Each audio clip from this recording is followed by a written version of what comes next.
C'est rien déjà enlevé. Un suspense Laura Frost, agente du FBI. Livre 6. Écrit par Blake Pierce. Lu par Caroline. Chapitre 1er. Ike était impatient d'en finir pour la journée, qui avait été longue. S'il ne faisait pas au moins la moitié de la moisson, il ne pourrait pas se reposer. Les champs qui entourèrent la ferme de sa famille avaient toujours été grands, mais, à chaque année qui passait, Ike commençait à se dire qu'il s'étendait pour l'embêter, surtout pendant son sommeil. Autrement, comment aurait-il été possible qu'il lui faille moitié plus longtemps pour faire la moisson que lors de sa jeunesse? Il tourna le tracteur et passa à la rangée suivante de maïs, tout en observant le ciel. Au bord du bleu vif, il y avait comme une obscurité, un assombrissement qui annonçait l'arrivée de la nuit à mesure que le soleil descendait dans son maïs. Tous ces hectares de têtes dorées en mouvement attendaient qu'il vienne les couper. 15 ans auparavant, aussi tard en novembre, il aurait déjà fini la moisson. 15 ans auparavant, il n'aurait pas senti cette douleur dans ses os, en tournant la tête pour tourner le tracteur.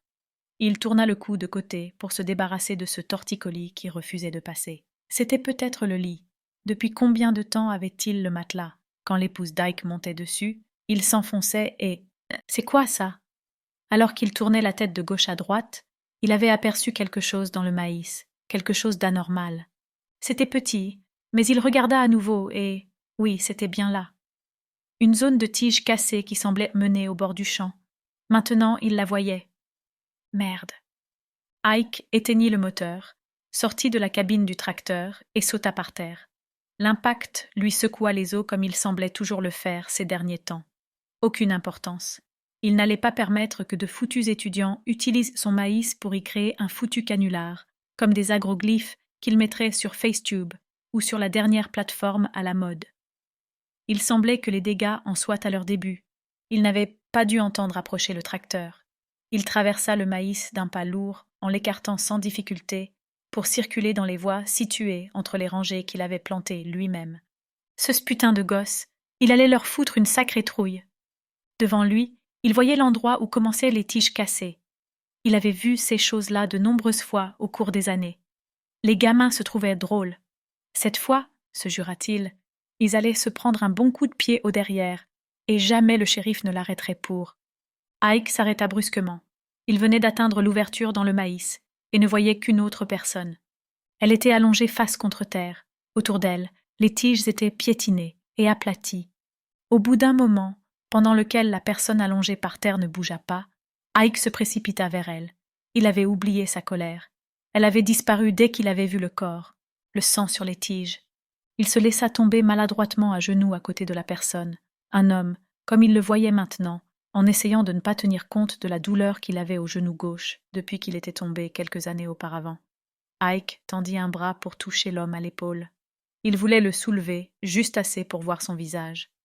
Alors il jura, tomba en arrière et faillit disloquer sa seule hanche intacte ce faisant.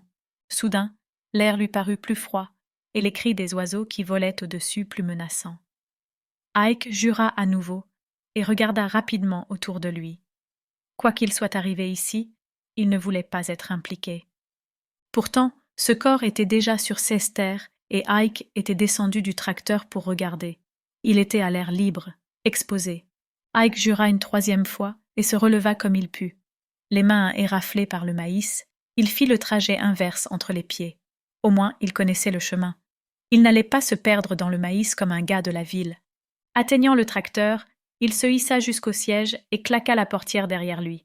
Cela ne lui offrait pas grande protection, mais, au moins, le véhicule lui-même pouvait servir d'arme. Prenant le temps de reprendre son souffle, Ike se rendit compte qu'il n'avait vu personne aux alentours. L'homme était là depuis longtemps. Ike le savait. Le sang qu'il avait vu au sol était sec. Pour sécher, il lui avait fallu plus de 5 minutes. Ike ne courait probablement aucun danger, ou du moins assez peu pour appeler maintenant. De plus, se dit sombrement Ike, si ce salaud était encore par là, au moins, le shérif serait au courant quand il trouverait aussi son propre corps. Utilisant le stupide petit téléphone portable que sa fille l'avait poussé à acheter quelques années auparavant, Ike appela et attendit que quelqu'un parle à l'autre bout de la ligne. « Ici les secours. Quel était votre problème ?»« Envoie le shérif, Diane. » dit Ike. Il avait reconnu la voix de la téléopératrice. C'était une petite ville et il avait dû appeler plus d'une fois, surtout pour dénoncer les virées en véhicules volés et les camions en feu. Je viens de trouver... Nous espérons que vous avez apprécié cet aperçu. Pour continuer à écouter ce livre audio sur Google Play Livres, utilisez le lien dans la description de la vidéo.